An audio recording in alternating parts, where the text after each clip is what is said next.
investigators? I talked to one of them. He said that everyone in my neighborhood might be on— Wait, dumb hoe! You're not supposed to tell him that you have an investigator with you. I don't think so.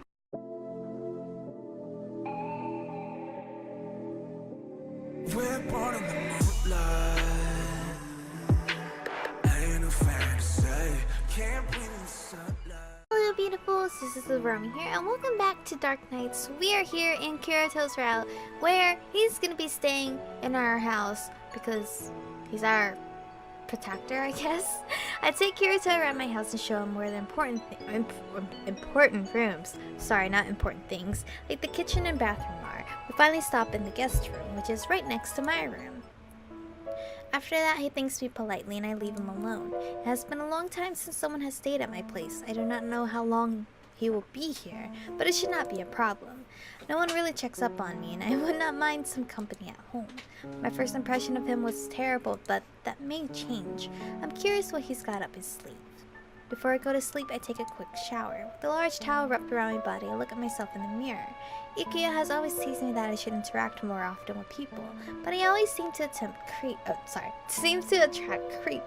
I must look like an easy target or something. Besides, I think my personality frightens people already, or people instead. Maybe I should work on that. Excuse you? You are indecent, sir. Suddenly the door swings open, revealing Kurato standing outside the bathroom. I freeze on the spot when I notice that he's not wearing anything except for a towel hanging from his waist. My gaze lingers on his fair build. He must have gone through a lot of training to achieve such a body. He looks fitting for the role of investigator like this. What am I thinking? Kurato does not seem to be aware that I was already in the bathroom. When he notices me, he looks at me from top to bottom. I mean, I have a towel on. I'm safe. I do not know what is going through his head, but he keeps staring. Excuse you? I wait for him to say something, but after a moment, I break the silence myself. Hey, were you planning on joining me? That's the first thing I freaking say. Sorry. Kurato turns away, his cheeks red, and quickly closes the door. I find his reaction funny. I'll let you know— I'll let you off for now because I'm to blame for forgetting to lock the door. Knock next time. There's a muffled sound of agreement behind the door, followed by footsteps. He must have gone back to his room. I take a deep breath and close my eyes. I should have gotten mad, but he seemed to be more flustered than I am. Luckily, I have a towel around me. If he had come in at a different time, I would not have let him leave unscathed. His first day and he's already causing trouble. Before I go to school, I leave some food on the table, along with a list of house rules. In the note, I also tell him not to make a mess out of my place while I am gone. I head for Kurato's room to check if he's still around. His door was slightly ajar, and through the gap, I see him lying in bed, shirtless, his blanket on the ground. I sigh quietly into his room to pick up the blanket. You'll catch a cold, idiot. I drape the blanket over his body and turn around to leave. Just as I am about to close the door, I hear the bed shifting as he stirs in his sleep. No, must get them. Get them quick. Get who quick? I got a little confused after hearing his words. Get who? After that, though, Kurato continues to sleep soundlessly. I don't know what he was mumbling. Maybe he was having a nightmare. I decide to leave Kurato alone and leave for school. Before break starts, the teacher gives an announcement. Students, this is a notice from the local police, so pay attention. Due to recent events, the village will be placed under curfew. No one is allowed to leave No one is allowed outside from 9 p.m. to 3 a.m. There might be dangerous people lurking about during these times, so stay home and lock everything. It feels like we're being treated like small children, but no one protests because of how serious the situation is. After an announcement, everyone starts to chat among themselves. I lean to the right and try to get Lioji's attention. Lioji, what exactly is going on? Haven't you read the newspaper? They found dead bodies dumped in an alley. Ew! The autopsy report stated that they died sometime between 9 p.m. and 3 a.m. The same goes for the previous cases too, hence the notice. Don't you think it's a little far-fetched to warn even the students? Apparently there's no pattern. The next victim could be anyone walking around at night, student or not. This is the best way to prevent that. I see. I don't intend to go out during that time anyway. Why are you getting so close to me? Lioji moves a little closer, lowering his voice. I guess I gotta lower my voice too. According to the statistics, your neighborhood is the most at risk, and I hope you can friggin' hear me. Have you noticed anything strange lately? I'm guessing she's not whispering, though. Not much aside from being watched. There are investigators patrolling now. Investigators? I talked to one of them. He said that everyone in my neighborhood might be on... Wait, dumb ho! You're not supposed to tell him that you have an investigator with you. I don't think so. Might be on the target list, and they're just on high alert. I see. We can't be certain about that, but we can't ignore it either. Lioji steps back when Ikuya approaches us. Hi guys, what are you whispering about? Oh, so I was whispering? Sorry. Just about the recent disappearances and murder cases. Oh, I wonder why these events are happening. It was so quiet and peaceful before. I bet it's an outsider. No villager would do something like this. Outsider? Like the forest tourists? The forest tourists are still missing, right? Maybe the demons know what they did and took care of it. Oh, Ikuya, we already gave up on that idea. Besides, the demon won't get involved with things that happen within the village. The forest is its territory, just like a guardian will stay with their treasure. It was just a theory. Talking about theories won't solve the case, but we probably could find out who the murderer is. Michiko's playing detective again. The police is already working on it. Exactly, Michiko. That's why I'm going to solve this first. What do you mean? You're not a detective? Your dad is. Not you too, Lioji. This isn't a competition. I'll solve it without you and your connections to the police. Ikuya sighs deeply as he looks at the both of us. Or she looks at the both of us. When class ends, Lioji and I decide to study together. I'm with Lioji a whole lot this episode. Or this round. Since Kurato is at home, in order not to disturb him, I think it's better just to— Whoa, I'm not Lioji's place?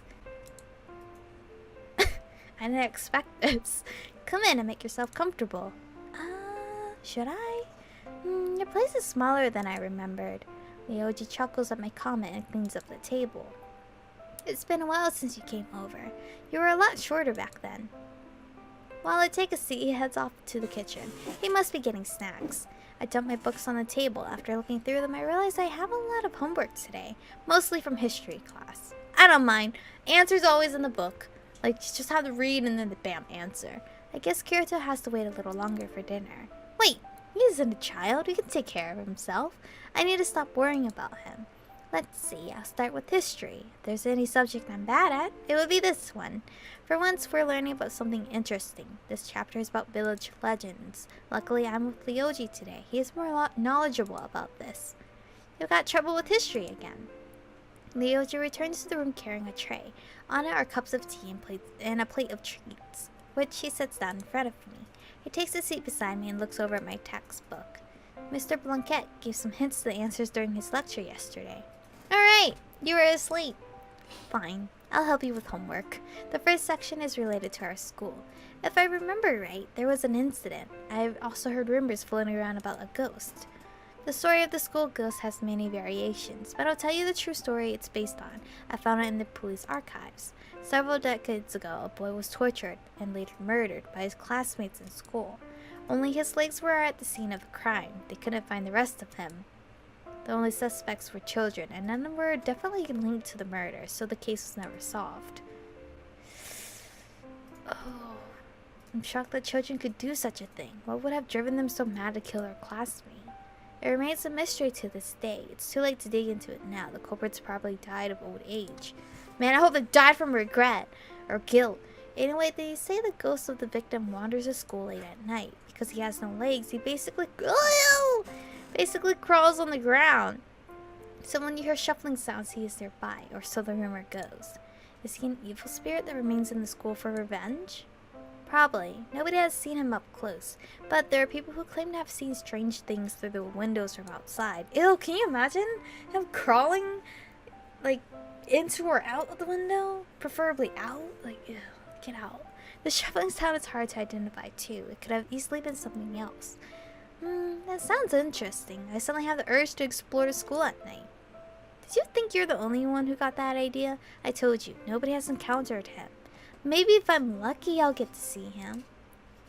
Unlucky, more like it. I roll my eyes and turn back to my textbook.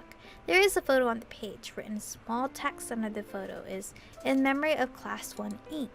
Lioji gives a brief description of the victim's appearance. I search for the boy in the photo. He's standing on the far left as the shortest of the group. Unlike the other students with big smiles on their faces, he looks rather sad. I was surprised our school's reputation wasn't damaged. Records and textbooks tell different stories. The public doesn't know what really happened. I had to search through old archives and various other resources to find out the truth. Besides, it was a long time ago. People moved on. Let's look into the next legend, the Forest Demon. I have heard a lot of things about it, but they don't make sense. The legend gets mixed up because it seems like people will believe anything they hear. Remember our trip from a few days ago? That alone was enough to start unnecessary rumors.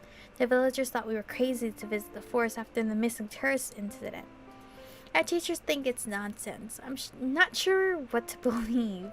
So, what do you know about the Forest Demon? It's an old legend, even older than this village. Many believe there's only one demon, but there could be more. Their appearances varies, but they are often portrayed as a weird-looking animal with horns. Could it be an undiscovered species? Maybe, or it could be that someone saw an ordinary animal and mistook it for a demon.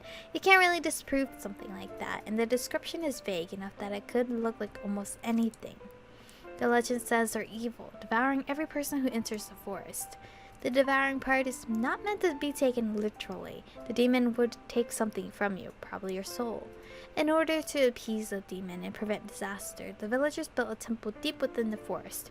I'm not sure how they managed to do it in a forest they feared, but take it as it is. I mean, they probably only did it during daytime, and like once the sun starts setting, come on guys, we gotta pack up. Let's go. Demon's gonna come after us. I remember the crimson-haired guy I met during our trip. I asked Lioji if there are people patrolling the forest. Nope, there's no need to do that every day. After hearing this, I reconsider visiting the forest. My girl is too brave. We continue to chit-chat while doing our homework until the sun goes down. Thanks to Lioji, I finished my history homework with ease. In return, I helped him with other subjects. Wow, I'm helping him? When I leave Lioji's place, it is already completely dark outside, but I still managed to get home by 9 p.m. Oh, thank God. When I enter the house, I notice the lights are off. Oh, I forgot Kurato is here. It looks like nobody is at home unless Kurato already went to sleep. I'm home. Kurato, are you there? Nobody answers me, so it seems like I have to find him myself. Should we look in the kitchen? I go to the kitchen to turn the lights on. Seems he is not here. My room? This is silly, but won't hurt to check. Of course, if he's there, I might kill him. The curtains are wide open in my room, and the light shines through the window, illuminating the shadow lying in my bed. Judging from the clothes hung over the chair and the brown hair strands sticking out of the sheets, I know it is Kurato. Wait, what? Why is he sleeping in my bed? Did he mistake my room for his own? I stand in front of my bed, ready to pull the blanket off, but I changed my mind at the last moment. His expression looks so peaceful. Where the hell am I gonna sleep then? Like he's having a sweet dream. Being an investigator must be tough, especially for someone so young. Fine, I'll let you sleep here. I gently brush... I'm so bold here. Brush some hair strands away from his face. Up close, I realize he's actually pretty handsome. What am I doing? I need to start dinner. After pulling away, I leave silently. Guess I'll sleep in the guest room tonight. Guess so. I see Ukiya and Lioji discussing something. Curious, I joined them. Hey guys, what's up? Michiko, are you alright? Of course, why wouldn't I be? Lioji told me police are guarding your street. I can't believe you're in so much danger. Nothing much happened so far. I didn't die yet. You don't have to be this serious about it. Of course I'm going to take this seriously. Ukiya pouts and looks over at Lioji. It seems he agrees with her. The mood quickly changes when Ukiya asks about the investigators. By the way, have you seen anyone from our school? I heard a few students work as investigators. It seems like such a difficult job for students to handle. Besides, there is not enough work as the village is mostly quiet. The extras don't get paid. Does that mean Kurato isn't getting paid? He did say he can barely pay rent. Curious to what kind of person is keeping an eye on you. They better do a good job of keeping you safe, or I won't forgive them. It is best if I do not tell her about Kurato, or she will try to dig for more information.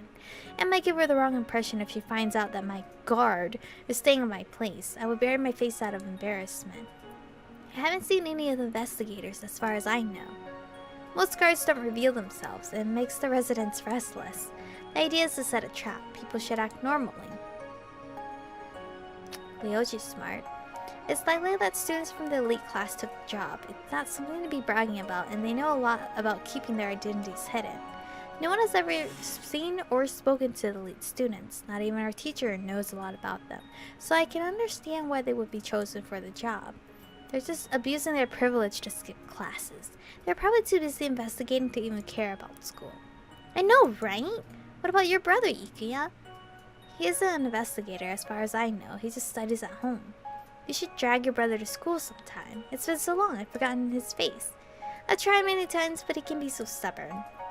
Our discussion is interrupted by Mr. Blanquet calling us to our seats. We do not get another chance to speak until classes end for the day, when Ikuya and Lioji depart for their school clubs. After saying goodbye, I pack my things to go home. Oh, and I need to stop. I'm still waiting for that CGR. It's like day 4 already. There's no CGR. Did I pick the wrong choices? I don't know. I don't think there were any keen, important choices for me to make to hit a CGR or miss a CGR, so maybe it'll come later. Who knows? But anyway, thank you guys for watching today's episode. Stay beautiful, and I'll see you guys in the next one. 혼자 주저앉아 생각만 커져가